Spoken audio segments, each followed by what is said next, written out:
Brasil de Bolsonaro já olhava para o Chile como um modelo a ser imitado na economia, e agora, na pandemia em 2020, um outro tema acontecendo ao pé da Cordilheira dos Andes pode aproximar ainda mais os dois países. O Chile de Sebastião Pinheira vai ser pioneiro em implementar o chamado Passaporte da Imunidade, que é uma certificação que permite aos trabalhadores que já se curaram do Covid-19 voltarem à vida normal. No Chile, esse passaporte se chama Carnê Covid, e ele deve entrar em prática até o começo de maio. Por aqui, quem está interessado em importar essa medida é o ministro Paulo Guedes. Como se sabe, ele tem uma relação próxima com o Chile. Ele lecionou por lá nos dias de Pinochet e acompanha as ideias dos liberais de Chicago que moldaram a economia de lá durante a ditadura. Pode circular. Você fez o teste, você está negativo, você tem que ir para casa. A iniciativa chilena está sendo pensada por vários países, mas ainda é inédita no Ocidente. O único lugar que implementou algo parecido foi a China, o que faz com que esse experimento do Chile seja visto com atenção pelo resto do mundo. Além do Brasil, Espanha, Itália e Alemanha são países que também falaram em fazer algo parecido. Mas o que afinal essa ideia tem a ver com os planos do governo brasileiro?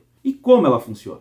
Segundo Jaime Mañalich, o ministro da Saúde do Chile, o Carnê Covid vai indicar que a pessoa já teve alta da doença, como um passaporte que permite não só retornar ao trabalho presencial, mas também tira a obrigatoriedade de algumas das restrições que existem hoje. O princípio é que, por estarem supostamente imunes, essas pessoas não possam mais pegar a doença e nem infectar quem estiver ao redor delas. Na prática, esse passaporte é muito simples. É um aplicativo de celular do governo em que aparece o nome da pessoa e o RUT dela, que é a versão chilena do nosso CPF. Abaixo disso tem um código individual e a mensagem de que o isolamento já foi cumprido por aquela pessoa. No início, os únicos com direito a esse carnê são aqueles que deram positivos para a Covid-19 e não apresentaram mais sintomas após 14 dias de isolamento. A ideia é ir expandindo o carnê Covid com o tempo. Num primeiro momento, a Organização Mundial da Saúde olhou a ideia chilena com desconfiança. Segundo a OMS, ainda não há evidências de que uma pessoa que tenha contraído os anticorpos do coronavírus esteja imune à doença. Assim, para não correr o risco de alguém pegar a doença de novo, seriam necessários mais estudos e mais informações. Mas logo depois a entidade admitiu ter feito confusão e voltou atrás.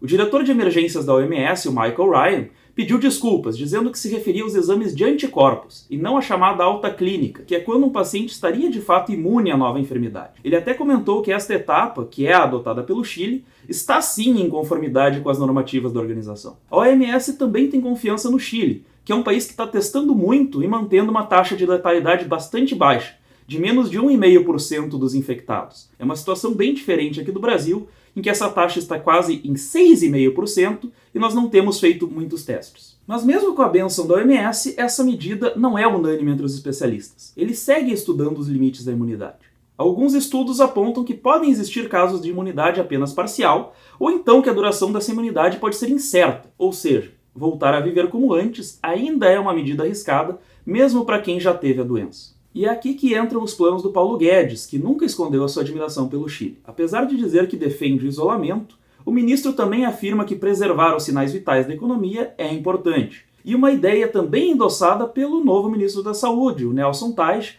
que disse que saúde e economia andam juntas. O Carnê Covid do Chile pode então ser a ferramenta que eles precisam para retomar a atividade econômica do Brasil sem ir na contramão do mundo. Só que o projeto brasileiro ainda nem existe. É uma ideia incipiente que não ganhou mais detalhes depois que foi citada pela primeira vez. E já faz algum tempo que o Paulo Guedes falou no passaporte da imunidade. Foi lá em 4 de abril, numa videoconferência com empresários do comércio. Para o ministro, ter uma noção clara dos contágios seria o caminho para começar a vencer o isolamento por aqui. Mas existe um grande problema na comparação com o caso chileno. Na época, Paulo Guedes condicionou o passaporte do Brasil à realização de testes em massa na população, uma medida que não parece mais possível. O novo ministro da Saúde descartou a realização desses testes em larga escala na coletiva de imprensa de 22 de abril, que foi a primeira que ele participou depois que assumiu o cargo. Não tem teste em massa. O que você tem que fazer quando você usa o teste é mapear a população de tal forma para que a tua amostra reflita a população. Proporcionalmente, o Chile testa muito mais do que o Brasil, e mesmo por lá não foram feitos os milhões de testes sonhados pelo Paulo Guedes. Seja o passaporte brasileiro ou o carnê chileno,